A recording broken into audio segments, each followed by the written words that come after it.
हमने शो करना है कि जो सीक्वेंस है वो बाउंडेड है। इसको एन का नाम बाइनोमियल थ्योरम लगाएंगे।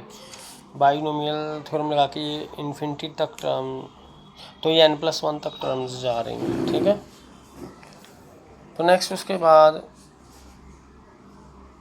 क्योंकि इनको हमने इस फॉर्म में लिख दिया n/n, एक n इसकी n/n आ गया, एक n-1/n आ गया, 2n है ना। तो वो जो n-1/n है इसको इस तरह से लिख सकते हैं, n-1/n को हम इस फॉर्म में लिख सकते हैं। ठीक है, इसी तरह ये 3n है, एक n इसमें एडजस्ट हो गया, एक n-1/n, एक n-2/n करके। ठीक है, तो ये अगली टर्म्स ये बन जाएंगी। अगर n-2/n करेंगे, ये एक n इसके साथ कैंसिल, ये इसके साथ एडजस्ट हो गया तो ये वाला ये बन गया, इसके साथ एडजस्ट होगा तो ये बन जाएगा। इस तरह से सभी टर्म्स लिख लिए हमने। ये सभी 1 से छोटे, देखो कि 1 में से माइनस किए, ये 1 से छोटे नंबर हैं, 1 में से 1 से छोटे नंबर माइनस किए हुए हैं, तो ये भी 1 से छोटे हैं, तो ये लेस देन और इक्वल टू का साइन बन गया। ये सभी पे 1 पुट हो गया क्योंकि 1 पे छोटे हैं, यहाँ पे लेस देन और इक्वल टू का साइन लगा दिया, उनकी वैल्यूज पुट कर दी।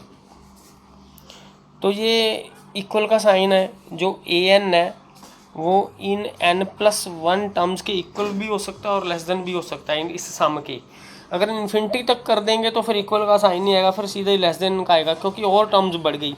अगर और टर्म्स बढ़ गई तो ये लेस देन ही बनेगा। ठीक है, और ऐड कर रहे हैं हम उनमें टर्म्स, जैसे हम लिख सकते हैं 4 = 2 + 2, लेकिन अगर हम एक और टर्म बढ़ा देंगे तो ये लेस देन का साइन बन जाएगा। ये e होता है, तो an e से छोटा हो गया। वैसे भी जो an है 1 से बड़ा है, ये सारी टर्म्स, क्योंकि देखो ये 1 में ऐड हो रही है ना, अगर इन सब को छोड़ दें तो ये an है 1 से बड़ा है, 1 में ऐड हो रही है तो ये 1 से बड़ा है, तो 1 से बड़ा है और e से छोटा है, और दो लिमिट्स मिल गई, दो, एक लोअर बाउंड मिल गई, एक अपर बाउंड मिल गई, तो सभी टर्म्स 1 से बड़ी हैं और e से छोटी हैं, तो ये बाउंडेड की डेफिनेशन को सेटिस्फाई कर रहा है। ठीक है, तो ए यानी कि बाउंडेड बन जाती है हमारे पास सीक्वेंस। यही हमने प्रूव करना था। नेक्स्ट क्वेश्चन है कि हमने ये प्रूव करना है कि जो an है 2/3 को कन्वर्ज करती है। तो मैंने ये पहले समझा चुका हूँ कि डेफिनेशन यहाँ पे लगा देनी है। आप साइलेंट 0 एक m हमने एग्जिस्ट करके दिखाना है, वो बस m चूज़ करके दिखाना है हमने। तो इन दोनों का डिफरेंस क्या होना चाहिए, लेस देन एप्सिलॉन। ये लेस देन एप्सिलॉन होगा इफ़, बस इफ़ करते जाना है कि इन दोनों का डिफरेंस जो है एप्सिलॉन से छोटा होगा। इफ़ ये वैल्यू पुट कर देंगे इसमें तो ये आ जाएगा, ये एप्सिलॉन से छोटा होना चाहिए। इफ़ ये ऐसे इसको सॉल्व करेंगे तो n इससे बड़ा होना चाहिए, क्योंकि n ग्रेटर देन और इक्वल टू m है। n इससे बड़ा कब होगा, अगर m ही इससे बड़ा ले लें हम। ठीक है, या m अगर हम n को नहीं,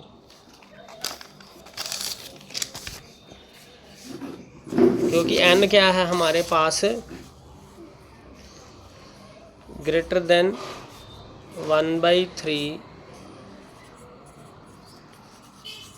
ये आना चाहिए, ये आ गया हमारे पास, क्योंकि n ग्रेटर देन और इक्वल टू m है।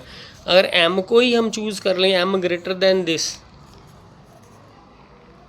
इससे बड़ा, ठीक है, अगर m को चूज़ कर लें तो क्लियरली n इससे बड़ा आ जाएगा। ठीक है, तो हमने m को चूज़ करना पड़ेगा ग्रेटर देन दिस। ठीक है, m को इससे बड़ा चूज़ करना पड़ेगा। हम अगर m इससे बड़ा चूज़ हो जाएगा तो m इससे बड़ा है और n भी इससे बड़ा हो जाएगा, ये हमारा रिजल्ट ट्रू हो जाएगा। तो ये हमने चूज़ करके दिखा दिया कि m इससे बड़ा हमें नंबर चूज़ करना पड़ेगा, तो ये लेस देन एप्सिलॉन आ जाएगा फॉर n ग्रेटर देन और इक्वल टू m। तो ये en जो है 2/3 को वो कन्वर्ज कर जाएगा। इसके बाद है ये -1 की पावर n कन्वर्जेंट नहीं है ये, पर ये बाउंडेड सीक्वेंस है। बाउंडेड में आपको पहले बता चुका हूँ, क्योंकि इसकी दो ही टर्म्स आती हैं, एक 1 और एक -1। ठीक है, अगर 1 पुट करोगे तो -1 आएगा, 2 पुट करेंगे तो -1 की पावर 2 वो 1 बन जाएगा। अगर -1 की पावर 3 पुट करेंगे तो फिर -1 आएगा, -1 की पावर 4, चौथी टर्म जो लोगे आप, -1 की पावर 4 होगी तो वो 1 आ जाएगा। तो सिर्फ दो ही टर्म बनती जाएंगी जो जो आप सारी टर्म्स लिखोगे, तो ये बाउंडेड होगी। सभी टर्म्स जो हैं -1 से बड़ी हैं और 1 से छोटी हैं, लेस देन और इक्वल टू। तो हमने शो करना है कि कन्वर्जेंट नहीं है। अगर ये कन्वर्जेंट नहीं है तो मान लो कि एल को कन्वर्ज कर रही है, बैठ जाए। तो अगर कन्वर्जेंट है तो हम इसको ए एन का नाम दे देते हैं, ठीक है। A N converse to L, तो कन्वर्जेंट की डेफिनेशन लगा देनी है कि इसका डिफरेंस जो है लेस देन एप्सिलॉन आना चाहिए और एन ग्रेटर देन और इक्वल टू एम आना चाहिए। तो अब ये वाला रिजल्ट एम के लिए भी ट्रू है और एम से बड़े नंबरों के लिए भी ट्रू है। तो अब इन पर्टिकुलर हम एक एम ले लेते हैं, एक एम प्लस वन ले लेते हैं, ठीक है। अब दोनों का डिफरेंस कर लेते हैं, उसमें एल और एल को माइनस और प्लस कर लेते हैं। यहाँ पर ये वैल्यूज पुट कर देते हैं, क्योंकि ए एन क्या है -1 की पावर एन, तो ए एम क्या होगा, इसकी power m, a m plus one होगा, इसकी पावर एम प्लस वन, वो वैल्यूज पुट कर दी हमने। यहाँ पे ट्रायंगुलर इनइक्वालिटी लगा दी। तो ये भी लेस देन एप्सिलॉन हमने लिया, ये भी लेस देन एप्सिलॉन, ये वैल्यूज पुट कर देनी है, ये 2 एप्सिलॉन आ जाएगा। इसको सॉल्व करोगे आप, ये -1 की पावर m कॉमन ले लिया, ये आ गया, ये 2 बन गया, और मोड करेंगे तो माइनस ख़त्म हो जाएगा, ये 2 ही रह जाएगा आंसर, ठीक है। तो यहाँ से आ जाएगा कि एप्सिलॉन 1 से बड़ा है, लेकिन हमें पता है कि जो एप्सिलॉन है 1 से छोटा है और 0 के बिल्कुल नज़दीक है और पॉजिटिव नंबर भी है। हमने लेस देन 1 जरूर लेना है, पर लेस देन 1 के करीब नहीं लेना, 0 के करीब ही ले लेना है। बहुत हाउएवर स्मॉल नंबर लेना है, 0 समथिंग लेना है, 1 से तो बहुत ही छोटा लेना है। तो ये कह रहा है कि ये एप्सिलॉन 1 या 1 से बड़ा आ रहा है, तो ये कंट्राडिक्शन है, इसका मतलब ये कन्वर्जेंट नहीं है, ठीक है।